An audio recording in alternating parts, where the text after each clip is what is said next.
Hi Naeem. Most of the students ask about, sir, which is the అసలు MCA ఎగ్జామ్కి next ఎగ్జామ్కి తేడా అడుగుతున్నారండి. సో ఎంసీఏ ఎగ్జామ్ అనేది sir theoretical base exam, next exam అనేది practical base exam అండి. అంటే మీకు ఎలా ఉంటుందంటే నీట్ ఎగ్జామ్ ఉంది కదా, నీట్ ఎగ్జామ్కి ఇంటర్మీడియట్ ఐపీ ఎగ్జామ్కి ఉన్నంత డిఫరెన్స్ ఉంటుంది. సో అది ఎంసీఏ అనేది జస్ట్ థియరిటికల్ బేస్ ఎగ్జామినేషన్, నార్మల్గా ఉంటుంది, వెరీ యావరేజ్. అదే నెక్స్ట్ ఎగ్జామ్ వచ్చేసరికి మీకు high level of competitive exam, ఇది ఇంటర్నేషనల్ స్టాండర్డ్స్ ఉంటాయి, like USML, UK, Canada, Australia, New Zealand. ఈ నెక్స్ట్ ఎగ్జామ్ క్రాక్ చేస్తే మనకు almost all equivalent international standardised examination next exam అనేది. సో కాబట్టి మీరు సెలెక్ట్ చేసుకునేది ఏంటంటే యూనివర్సిటీ రైట్ నో 2024 అవ్వచ్చు, 2023 నుంచి మనకి 2021 నుంచి కూడా మీరు సెలెక్ట్ చేసుకుని యూనివర్సిటీ మొత్తం focus on next examination, not FMG or USMLE, UK, Canada. అవి కూడా same almost all equal to FMG next exam అనమాట. So international standardised examination. So కాబట్టి మీరు సెలెక్ట్ చేసుకుని యూనివర్సిటీ కూడా ఎంసీఏ పాస్ పర్సంటేజ్ బేస్ తీసుకోకండి. So MCA pass percentage base తీసుకుంటే అది వేరు, అంటే ఆ వే ఆఫ్ టీచింగ్ అవ్వచ్చు, ఎప్పటి నుంచి ఉంటాయి కాబట్టి వే ఆఫ్ టీచింగ్ ఇస్ నార్మల్గా ఉంటుంది. అదే నెక్స్ట్ ఎగ్జామ్ అనుకోండి, నెక్స్ట్ ఎగ్జామ్ టీచింగ్ అనేది, next exam way of exposure అనేది, నెక్స్ట్ ఎగ్జామ్ వే ఆఫ్ ఆ ట్రీట్మెంట్ ఆఫ్ ఎగ్జామినేషన్ అవ్వచ్చు, లేకపోతే ఆ ప్రాక్టికల్ ఎక్స్పోజర్ అవ్వచ్చు, ఇవి వేరుగా ఉంటుందండి. సో అందుకని మీరు ఇప్పుడు యూనివర్సిటీ సెలెక్ట్ చేసుకునే ముందు నెక్స్ట్ ఎగ్జామ్ ఓరియంటెడ్గా సెలెక్ట్ చేసుకోండి. ఎఫ్ఎంసీ అంటారా, అది ఓల్డ్ వర్షన్.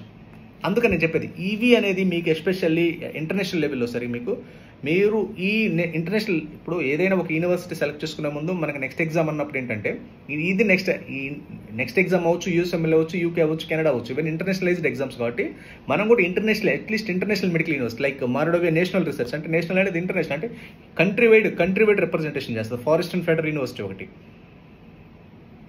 ఓకేనండి, మారడోవియా నేషనల్ రీసెర్చ్ ఒకటి, తర్వాత రష్యన్ నేషనల్ రీసెర్చ్ యూనివర్సిటీ ఒకటి. ఇలాంటి ఏంటంటే ఇంటర్నేషనల్ లెవెల్ యూనివర్సిటీస్, అంటే మనకి full pledged English medium, high level of quality of education, high standard of education, రేపు నెక్స్ట్ ఎగ్జామ్ అవచ్చు, యూఎస్ఎంఎల్ అవచ్చు, యూకే వచ్చి క్రాక్ చేయొచ్చు. దాని తర్వాత ఫెడరల్ యూనివర్సిటీస్ ఉంటాయి, అంటే సెంట్రల్ గవర్నమెంట్, లైక్ మన ఎయిమ్స్, ఢిల్లీ యూనివర్సిటీ లాంటివి ఉంటాయి. అంటే టాప్ 10, టాప్ 20, మన ఇండియా టాప్ 20 యూనివర్సిటీస్ ఈ ఫెడరల్ యూనివర్సిటీస్ అంటారు, అంటే సెంట్రల్ యూనివర్సిటీస్ ఫెడరల్ అంటే. సో ఇలాంటి యూనివర్సిటీస్ సెలెక్ట్ చేసుకోండి మీరు. లేదా స్టేట్లో అయితే పబ్లిక్ రీసెర్చ్ యూనివర్సిటీస్, అంటే అట్లీస్ట్ ఒకసారి మనకి హై ఎండ్లో ఉండాలి యూనివర్సిటీ. అంటే నేను బడ్జెట్ కాదండి, మీరు చూసుకోండి రష్యాలో వచ్చేసరికి టాప్ ఎండ్ యూనివర్సిటీస్ అంటే బడ్జెట్ చాలా తక్కువ ఉంటాయి. మీకు స్టేట్ యూనివర్సిటీస్ 4 లక్షలు 5 లక్షలు ఉంటాయి.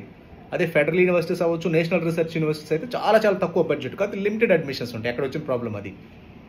అందరూ మోస్ట్లీ స్టేట్, ఎందుకంటే ఇవి federal universities, national research universities 100 సీట్లు ఉంటే 100 అడ్మిషన్స్ ఉంటాయి. ఇవి వచ్చేసరికి 1000 అడ్మిషన్స్ ఉంటాయి స్టేట్ యూనివర్సిటీస్. ఎందుకు స్టేట్ యూనివర్సిటీలో మోస్ట్ ఆఫ్ దమ్ వస్తుంది bilingual sir. Last 2-3 years back నుంచి కూడా ఆ ఇంగ్లీష్ మీడియం కన్వర్ట్ అయినాయి, కానీ మోస్ట్లీ వస్తుంది కానీ బైలింగ్వల్ యూనివర్సిటీస్. అంటే మీరు అర్థం చేసుకోండి వాటిలో అసలు ప్రొఫెసర్స్ అవ్వచ్చు. ఇప్పుడు next exam USMLE, UK, Canada ఈ క్రాక్ చేయాలంటే a range of professors, a range of standard of education, a range of practical exposure, a range of clinical exposure, మనకి a range of standard of education అవసరం అవుతుంది అర్థం చేసుకోండి. దాన్ని బట్టి మనం యూనివర్సిటీ, దాన్ని బట్టి కంట్రీ సెలెక్ట్ చేసుకోవాలి. అంతే తప్పితే MCA pass percentage, okay MCA pass percentage one of the best criteria, there is no doubt. But కాబట్టి ఇప్పుడు నెక్స్ట్ ఎగ్జామ్ దాని క్రైటీరియాలో మనం యూనివర్సిటీ, దాని క్రైటీరియాలో మనము కంట్రీ సెలెక్ట్ చేసుకోవాల్సి వస్తుంది. సో ఫ్రెండ్స్ వెళ్తున్నారు, రిలేటివ్స్ ఉన్నారు, లేకపోతే Indian climate, Indian food, Indian mess, offers, discounts ఇవన్నీ చూడొద్దు. రేపు మనం నెక్స్ట్ ఎగ్జామ్ ఏ విధంగా క్రాక్ చేయాలి, ఇండియాలో అయితే నెక్స్ట్ ఎగ్జామ్, లేదా యూఎస్ఎంఎల్ ఏ విధంగా క్రాక్ చేయాలి, ప్లాబ్ ఏ విధంగా క్రాక్ చేయాలి, కెనడా మెడికల్ ఎగ్జామినేషన్ ఏ విధంగా క్రాక్ చేయాలి, ఇలా ఆలోచించుకొని ఒక యూనివర్సిటీ, ఒక కంట్రీ సెలెక్ట్ చేసుకోండి. 100% వచ్చేసరికి సక్సెస్ అవుతాం. సో ఎంసీ ఎగ్జామ్ అనేది థియరిటికల్ బేస్ ఎగ్జామ్ అండి. నెక్స్ట్ ఎగ్జామ్ అనేది high level of practical oriented exam, subject oriented exam. So దాన్ని బట్టి ఈ రేంజ్ ఆఫ్ ప్రాక్టికల్ ఎక్స్పోజర్, ఈ రేంజ్ ఆఫ్ క్లినికల్ ఎక్స్పోజర్ ఎక్కడ దొరుకుతుందో చూసుకొని దాన్ని బట్టి ఒక యూనివర్సిటీ, దాన్ని బట్టి కంట్రీ సెలెక్ట్ చేసుకోండి. ఓకేనా?